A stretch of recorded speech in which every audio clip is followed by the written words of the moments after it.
Primeiramente, eu vou me apresentar um pouco mais, né? Eu sou Joshua e eu sou de Ghana, né? Não sou brasileiro. Assim, eu sou brasileiro agora, né? Porque casei com brasileira. Eu moro em Sobral, faço parte da Igreja Sal da Terra, dividindo as tarefas com o nosso pastor Mateus, né? Graças a Deus, Deus está sendo muito bondoso conosco. E, gente, uma coisa, eu aprendi português aqui no Brasil. Então, se eu falar alguma coisa que você não entender, me desculpe, porque o meu português só tem 6 anos, tá?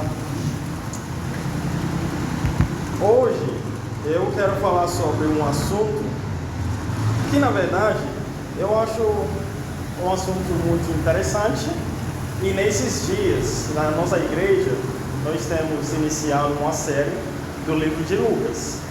E lendo esse livro de Lucas, especialmente nos primeiros capítulos, realmente me fez entender ainda mais, né, sobre esse tema. Então, o tema de hoje é útil ao mestre. Útil ao mestre. Vamos abrir a nossa Bíblia.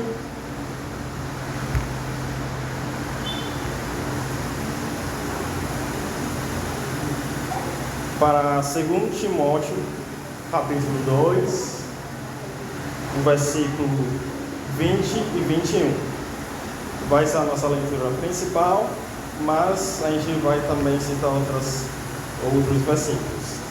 Amém? Estamos todos lá? Pronto. Ora, numa grande casa, não há somente utensílios de ouro e de prata, há também de madeira e de barro, alguns para a honra, outros porém para a desonra. Assim, pois, se alguém a si mesmo se purificar destes erros, será utensílio para a honra, santificado e útil ao seu possuidor, estando preparado para toda boa obra. Amém? Então, a palavra de Deus aqui é o Paulo falando com Timóteo. E ele faz uma analogia muito interessante, né? De falar sobre uma grande casa. E dessa grande casa, nós sabemos que ele está falando sobre o reino de Deus. Ele está falando sobre a casa de Deus. Não a casa só sendo um edifício físico que nós conseguimos palpar, tocar, mas sendo uma casa que ainda está em construção enquanto nós estivermos aqui na terra. Porque nós vamos participar também da casa do Senhor no céu. Porque Jesus faz essa promessa, né? Ele fala que na morada do meu Pai tem muitos quartos. Então nós vamos fazer parte dessa casa. Só que na casa que nós estamos participando aqui na terra, é muito importante entender que todos nós temos propósito, temos funcionalidades dentro dessa casa. Aí o Paulo, ele fala que nessa casa tem vasos. E desses vasos, são vasos que são feitos de materiais diferentes. Alguns de ouro, alguns de prata, alguns de madeira e alguns também de barro. Então, quando Paulo ele fala isso, ele está apontando para nós as diferenças que existem entre os irmãos no corpo de Cristo. Ele está apontando para nós que tem pessoas que têm talentos diferentes, pessoas que têm dons diferentes, pessoas que têm habilidades diferentes, pessoas que talvez consigam entender coisas mais complexas. Tem pessoas que talvez não consigam entender nada ao não ser o português básico. Tem pessoas que conseguem realmente fazer um TCC de argumentos sobre Cristo. Tem pessoas que só creem em Cristo. Então, o Paulo está dizendo que desses materiais nós conseguimos encontrar na casa de Deus. Nós conseguimos encontrar no corpo de Cristo. Amém? Só que ele fala outra coisa, dizendo que alguns servem para honra. e em alguns outros para desonra. Aí, normalmente, quando a gente pensa em ouro e prata, eu sou de Gana, eu sou da parte que tem minas de ouro, né? Então, quando a gente pensa em ouro, você já pensa em algo precioso, algo que tem valor alto, algo que realmente serve para fazer muitas coisas, né? Muitas economias de muitos países dependem de ouro e de prata. Então, às vezes fica mais fácil pensar, então será que esses vasos de honra são aqueles de ouro e de prata? Porque de madeira e de barro ninguém quer. Porque talvez são coisas baratas, né? Quebram facilmente, mas não é necessariamente isso. Por quê? Porque quando nós falamos, ou quando o Paulo fala sobre honra e desonra, ele está falando de quem está pronto para ser utilizado para a obra de Deus. Então, naquele momento, o que ele está falando sobre não é a questão do material, mas ele está falando da questão da disponibilidade daquele material.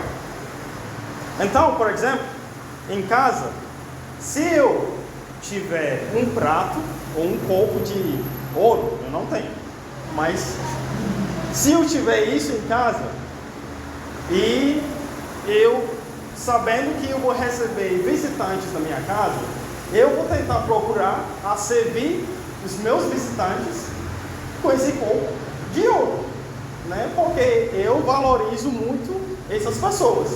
Porém, se esse copo de ouro eu pego tá cheio de sujeira, poeira, coisas que realmente não são apresentadas para aquele meu visitante, e se eu tiver ali um copo de alumínio que está limpo para usar, eu vou usar o copo limpo, porque eu vou esquecer naquele momento do material do copo, mas eu vou pensar em quê?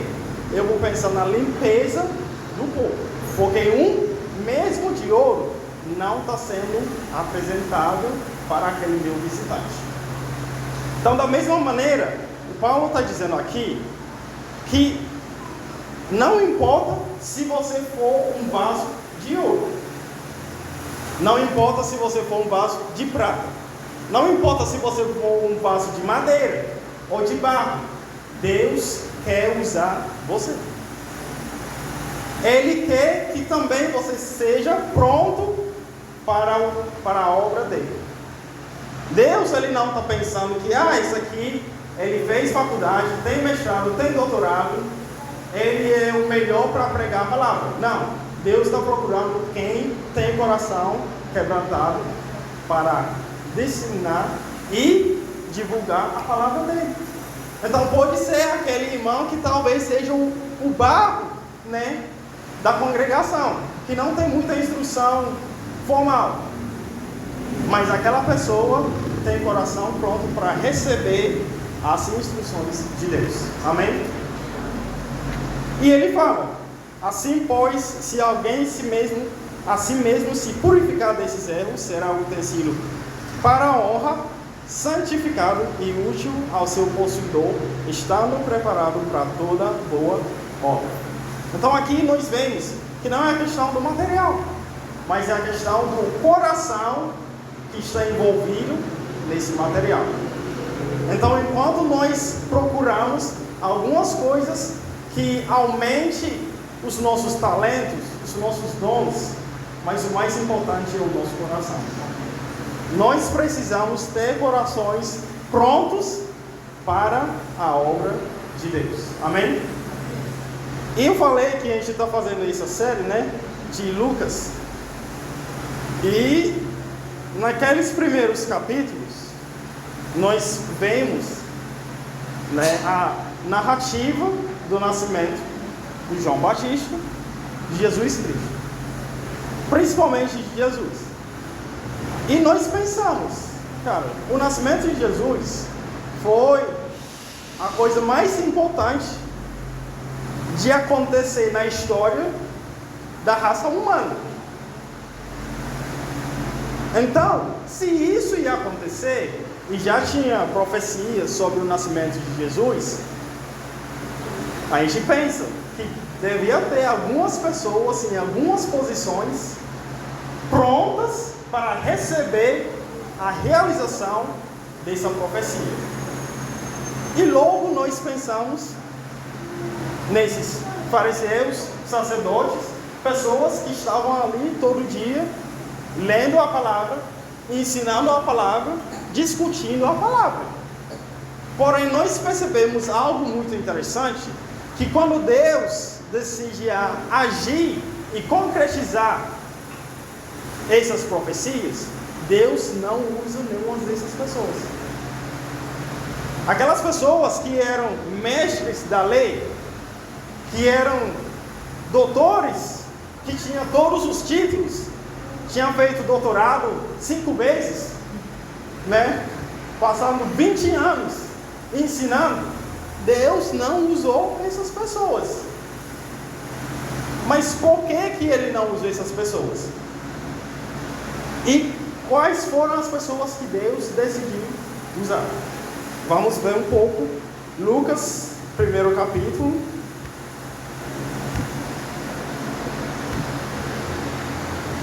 Versículo 5.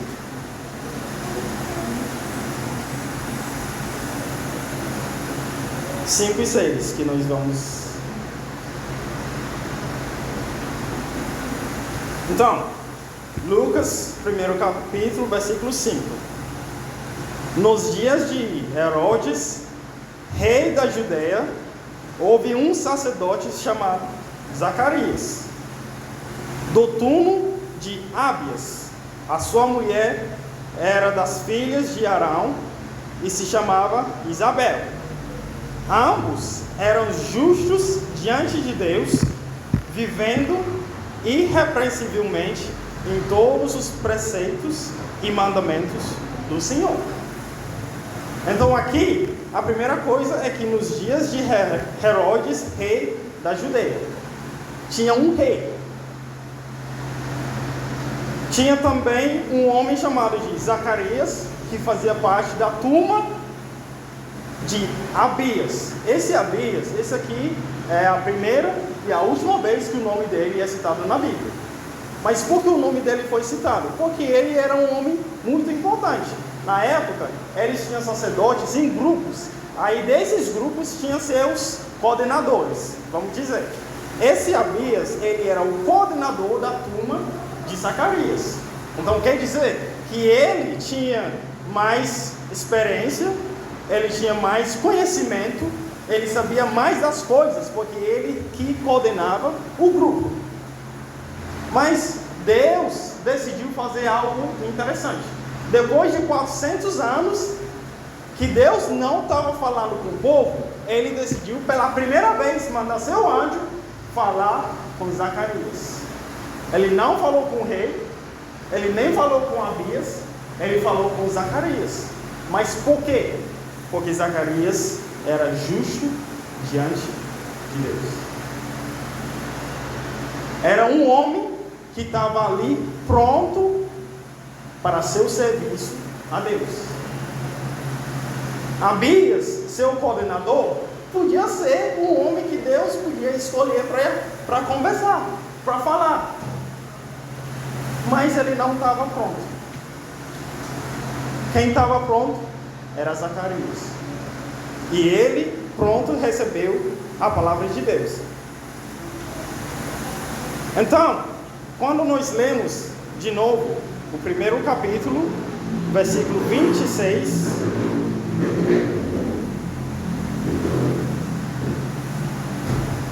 e 27. Aí no 6º mês foi o anjo Gabriel enviado da parte de Deus para uma cidade de Galiléia chamada Nazaré, a uma virgem desposada com certo homem da casa de Davi, cujo nome era José. A virgem chamava-se Maria. Então, mais uma vez, pela segunda vez em 400 anos, Deus manda um anjo para enviar a sua mensagem, e ele vai para quem? Uma moça simples. Uma moça que não tinha estudo, e vamos lembrar de uma coisa: na cultura da época, as mulheres não estudavam. Não tinha esse incentivo para as mulheres estudarem. Então, é por isso que a gente fala, né, que o nosso evangelho se baseia no testemunho de mulheres. Porque na época, você precisava de 2 mulheres para igualar o testemunho de um homem. Então, Deus decide falar com uma moça que não tinha nenhuma instrução. Depois de muitos anos, Deus está agindo, realizando a sua palavra, cumprindo a sua promessa com o seu povo. E Deus primeiro decide falar com um sacerdote que ninguém conhecia, e depois ele fala com uma moça que ninguém conhecia também. Mas não parou só ali, porque nos versículos 39 e 40 nós percebemos mais um detalhe. A Bíblia fala que naqueles dias, dispondo-se Maria, foi aprazedamente à região montanhosa a uma cidade de Judá. Entrou na casa de Zacarias e saudou Isabel. Esse versículo eu achei muito interessante quando eu estava lendo. Sabe por quê, gente? Porque nenhum nome da cidade onde morava Zacarias foi citado na Bíblia. O nome era tão irrelevante, ninguém sabia. A Bíblia diz que ela foi para a região montanhosa, a uma cidade de Judá. Eles estavam morando no interior, em um distrito, na periferia. Ninguém sabia da existência dessas pessoas. Era ali, ó, lá, no esquecimento. Mas Deus estava agindo com as pessoas que estavam morando no esquecimento. Porque eram pessoas justas e pessoas prontas para a obra do Senhor. Amém? De novo, nós vemos Lucas capítulo 2, o versículo 8. E é muito interessante que quando Deus começou a agir, primeiro falando com Zacarias, depois de 6 meses falou com a Maria, depois de 6 meses falou com outro grupo de pessoas. Em 400 anos Deus não falou. Deus decidiu falar em 18 meses, e Deus falou com as pessoas que nem eram profetas, que era um sacerdote esquecido, e era uma moça que nem sabia de nada. Versículo 8. Havia naquela mesma região pastores que viviam nos campos e guardavam o seu rebanho durante as vigílias da noite. Um anjo do Senhor, Lucas 2, 8, 9. E um anjo do Senhor desceu aonde eles estavam, e a glória do Senhor brilhou ao redor deles, e ficaram tomados de grande temor. Então aqui nós vemos de novo a visita dos anjos, a palavra de Deus chegando, e chega para quem? Pastores que estavam ali no campo. Eles não eram os mais respeitados na comunidade. Eles estavam fazendo aquele trabalho sujo. Porque quando nós estudamos esse capítulo, entendemos historicamente que esses pastores provavelmente trabalhavam pelos sacerdotes para criar esses rebanhos para os sacrifícios. Então eles estavam ali fazendo um trabalho sujo, um trabalho mais difícil no campo, vigiando, protegendo esse rebanho dos monstros, desses animais mais selvagens que podia comer e destruir aquele trabalho que eles estavam fazendo. Mas esses foram os homens que Deus decidiu mandar o seu anjo a falar. Por quê?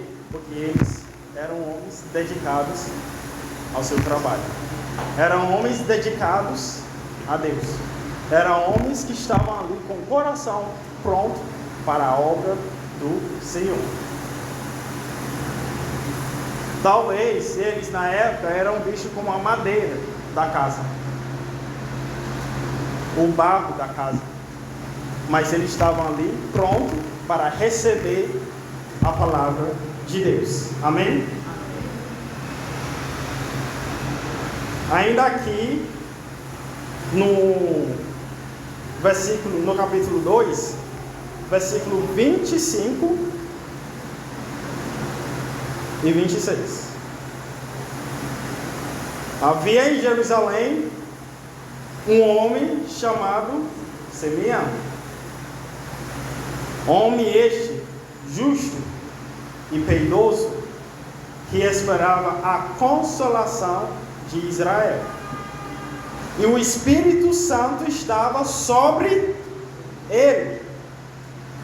Revelará-lhe o Espírito Santo que não passaria pela morte antes de ver o Cristo do Senhor. Era um homem chamado Simeão. Esse aqui era o título dele. Homem chamado Simeão. Ele não era pastor. Ele não era sacerdote. Ele não era profeta.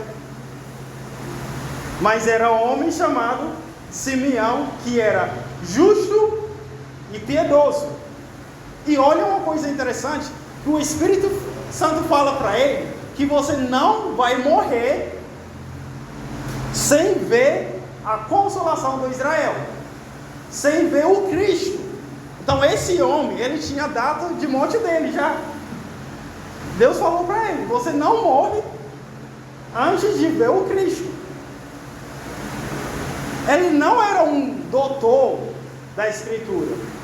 Ele não era aquela pessoa que ensinava ali, discutindo, sabendo de todas as profecias. Mas esse homem tinha algo que era o quê? O Espírito Santo. Era um homem justo e piedoso. E tinha o Espírito Santo. Então, Deus escolheu esse homem a dizer para ele. Então, o Simeão, ele tinha uma simples tarefa, que era o quê? Se ele vai viver por 200 anos, não é conta dele. Tudo depende de Deus. Porque ele precisa ver o Cristo antes de morrer. Eu acho essa mensagem de Deus para ele uma mensagem muito profunda. Porque você pensa, e cadê os sacerdotes, os doutores, que entendiam tudo isso? Porque quando nós lemos a Escritura sobre a questão dos homens do Oriente que visitaram, nós percebemos que o rei Herodes, ele chama esses doutores, eles fazem uma pesquisa da lei, fazem uma pesquisa da Escritura, e eles conseguiram acertar onde foi nascido o Cristo.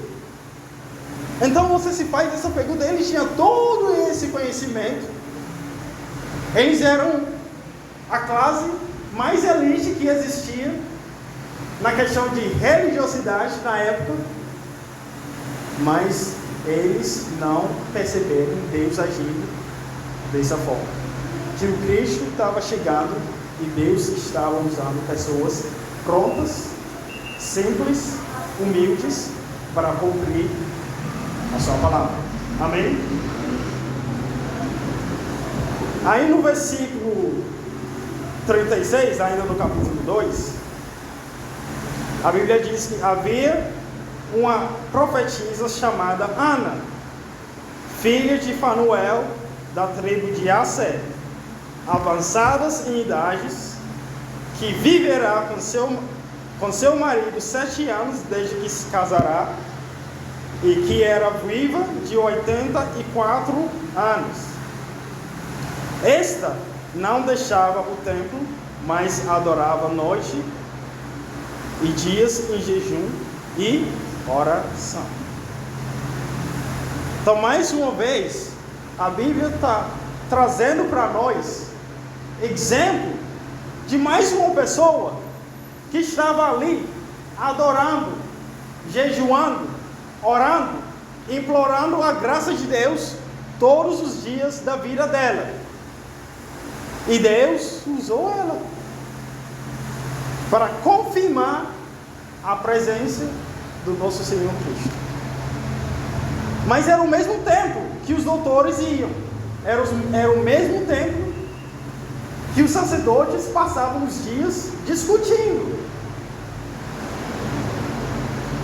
Mas quem que Deus fala? Com Ana, de 84 anos, talvez uma velhinha que ninguém respeitava mais naquela época. Viúva, nós sabemos, né, o quanto as viúvas davam de oferta naquela época. Era pouco, não chamava muita atenção. Ninguém prestava atenção nessas pessoas. Ninguém pensava nela, que Deus pode usar essa mulher. Não, mas ela estava lá, firme, todos os dias, orando, adorando, e se mantendo nas palavras do Senhor. E aí Deus usa ela. Então, quando nós vemos essas pessoas que Deus usou para cumprir a sua promessa, para concretizar a profecia e também para concretizar o início da reconciliação de Deus para a humanidade, entendemos que não é a questão do material, não é a questão de ser de ouro nem de prata, e também nem a questão de ser de madeira ou de barro, porque também naquela época tinha muitas pessoas como Zacarias, como Maria, como Simeão, como Ana, que talvez fossem considerados de barro, de madeira, mas também não estavam prontos para a obra do Senhor. Deus, Ele usa quem está pronto. Ele usa quem tem intimidade com Ele. Ele usa quem busca ativamente o Senhor todos os dias da sua vida. Deus, Ele quer usar você, mas será que você quer ser usado por Deus? Deus, Ele quer falar através de você, mas será que você quer ser a porta-voz de Deus na sua família, na sua empresa, entre seus amigos, seus companheiros, colegas de trabalho? Será que você quer que seja a porta-voz de Deus para essa comunidade, para seu bairro? Eu não sei. Nós precisamos responder essa pergunta. Refletimos muito sobre essa pergunta. Será que você pensa: eu não sei falar muito bem, eu não tenho uma memória boa com as escrituras, eu não consigo ler muito bem, português é muito difícil para mim? Para mim é. Eu não sei fazer tal coisa, eu não consigo raciocinar ali. Se a pessoa fizer uma pergunta muito difícil, o que eu faço? Você está só criando desculpas. Você está só dizendo a Deus que sim, eu sou material de ouro e de prata, mas eu não quero ser. Eu sou material de madeira, de barro, mas eu não quero servir. Porque a questão é que Deus, Ele usa quem está pronto para a sua obra. O último versículo que eu quero que nós lemos aqui, Lucas 3, versículo 1. Na verdade não é o último versículo, é o último desses de Lucas. Primeiro versículo e o segundo versículo. Vai ter umas dificuldades de pronúncia, me desculpem, eu já estava avisando com antecedência. Tá bom? No 15º ano do reinado de Tibério César, sendo Pôncio Pilato, governador da Judéia, Herodes, tetrarca da Galileia, seu irmão Filipe, tetrarca da região da Itureia e Traconites, e Lisânias, tetrarca de Abilene, sendo sumos sacerdotes Anas e Ceifas, veio a palavra de Deus a João, filho de Zacarias, no deserto. Esse versículo aqui é um versículo que serve duas coisas. Primeiro, é um versículo de tempo histórico, que nós conseguimos ver esse versículo e entender a época que tudo isso estava acontecendo. Então, esse versículo é um versículo argumentativo para dizer que Jesus, ele existiu em tal época, em tal data, no reino de tal pessoa. Mas também tem outro lado desse versículo, que é, nós percebemos que todos esses nomes mencionados aqui eram os poderosos da época. Eram homens que tinham muita influência. Na época não tinha rede social, né? Então, se tivesse influências, eram esses aqui, ó. Porque eles lançam a palavra e todo mundo obedece, né? Viram uma febre. Tudo que eles faziam, tudo que eles falavam na época, todo mundo imitava, né, o comportamento do rei, do governador. Eles tinham muita influência. E eles são homens que tinham muitos recursos também. Exército, dinheiro, tinha tudo. Inclusive os sumos sacerdotes. Um era o sumo sacerdote do povo, que tinha muita influência sobre o povo, e o outro era o sumo sacerdote dos elites. Então tinha um sumo sacerdote político, e eles tinham muita influência. Mas o que acontece no versículo 2? Que a palavra de Deus não chega para nenhum desses homens, que tinha o poder de mobilizar pessoas. Mas a palavra de Deus foi para quem? João, o filho de Zacarias, aquele sacerdote que morava na região montanhosa de uma cidade. Olha, é muito longo. Você esquece até chegar no final. Mas era filho desse homem e ele estava onde? No deserto. Ele nem estava no palácio. Ele nem estava ali nos escritórios assim, grandiosos, né, dos sacerdotes, selando os documentos, passando leis, projetos de leis. Ele não era isso. Era um homem, e muito simples, viu? Até muito simples do que nós. Ele não tinha roupa, ele tinha só uma roupa.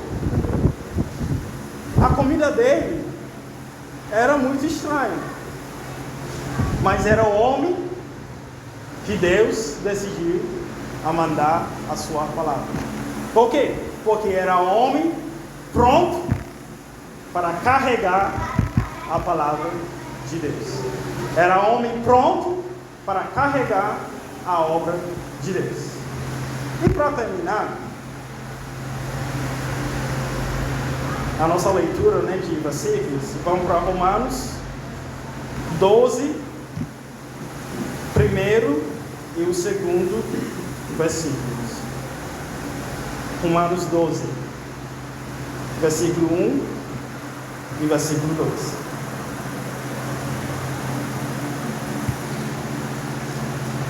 Rogo-vos, pois, irmãos, pelas misericórdias de Deus, que apresentais o vosso corpo por sacrifício vivo, santo e agradável a Deus, que é o vosso culto racional. E não vos conformais com este século, mas transformai-vos pela renovação da vossa mente, para que experimenteis qual seja a boa, agradável e perfeita vontade de Deus. A vontade de Deus, irmãos, é para nós podermos carregar e espalhar a sua palavra.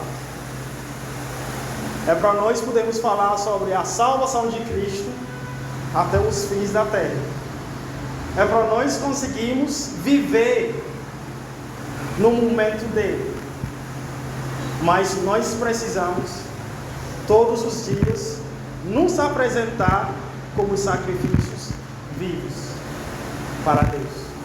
Nós precisamos ser consumidos pela palavra de Deus, pelo Espírito de Deus, porque só dessa forma que nós conseguimos viver a boa, agradável e perfeita vontade de Deus. Deus quer nos usar. Jesus falou que tem muita obra, mas obreiros tem pouco. Deus precisa de mais obreiros. Deus precisa de mais trabalhadores.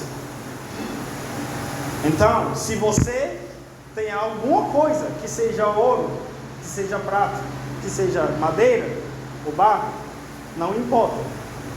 Esquece todos os dons, todos os talentos que você tem. O mais importante é que se você tem um coração alinhado com Deus. Porque Deus, Ele só usa aquele coração que está ali pronto para Ele. Ele não pense se essa pessoa tem graduação ou não. Ele não pense se essa pessoa consegue falar muito bem. Ele não conta isso. Por que você sabe disso, Joshua? É porque tem Pedro. O Pedro ele não sabia de nada. Eu não sei se ele sabia descrever o nome dele. Mas Deus usou o Pedro. Muito agitado, mas Deus usou ele. Mas também tinha o Paulo. Sabia muito. O Paulo ele era fariseu. Ele era mestre da lei. Mas Deus usou ele também. Ele usou Lucas. Ele era médico. Deus usou. Publicano, Mateus. Trabalho muito duvidoso, né? Na época. Mas Deus usou ele. Tinha muitas outras pessoas que Deus usou. E essas pessoas, algumas tinham muita coisa, algumas tinham pouca coisa. Mas o mais importante é que eram pessoas prontas para a obra de Deus. Então eu quero que nós pensamos sobre isso. Independente do que nós temos de conhecimento, de dom, de talento, de riquezas, de recursos, de poderes, primeiramente nós precisamos entregar de maneira inteira o nosso coração para Deus. Porque o material mais importante é o material do coração. Porque o Espírito Santo ele quer residir, fazer moradia nesse material. E através disso, muitas coisas vão acontecer. O mesmo Pedro que não sabia ler, no primeiro dia de pregação dele, ele consegue chamar 3.000 pessoas para o reino de Deus. O mesmo homem que não sabia fazer muita coisa, aquele fariseu, Paulo, que perseguia o povo de Deus, acabou escrevendo muitas cartas para a glória de Deus. Ele acabou sendo o maior influência, né? Na época, para os gentios. Então Deus, Ele tem muitos planos para nós, irmãos. Ele tem muitos planos para nós como igreja. Ele tem muitos planos para você, para a sua vida.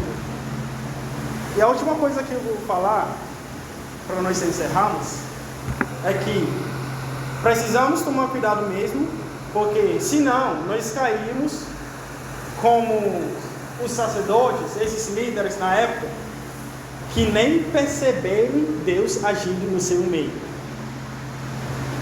Imagina que Deus começou a agir com Zacarias, Maria, Simeão, Ana, e vai ali na vida do João Batista, de Jesus, e eles só perceberam depois de 30 anos. Agora vamos matar ele.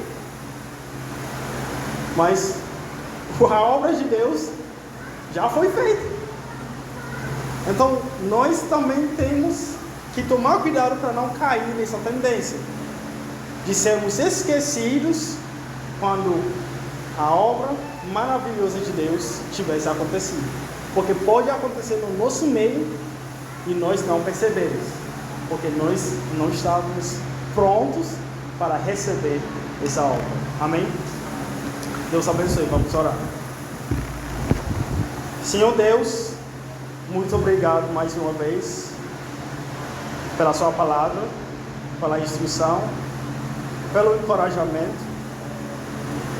Estamos aqui muito felizes de ouvir da sua palavra, de aprender ainda mais a sermos úteis para a sua obra. E dois, realmente nós queremos muito servir ao Senhor da nossa capacidade total.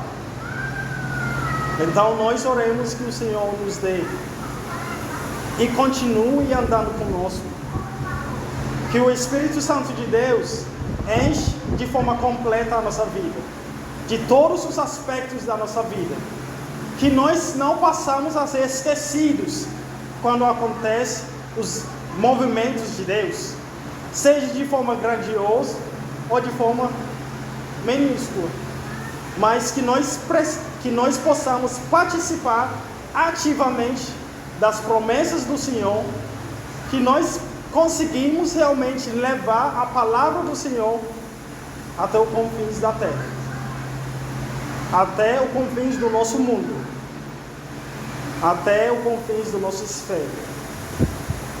Deus, pedimos ao Senhor que nós não caímos na rotina de saber de Deus, na rotina de conhecer Deus como os sacerdotes, como os mestres, que estavam ali todo dia lendo, participando das atividades religiosas, mas não estavam prontos para receber a sua palavra. Deus, nós queremos estar prontos para receber a sua palavra e prontos para agir com a sua palavra.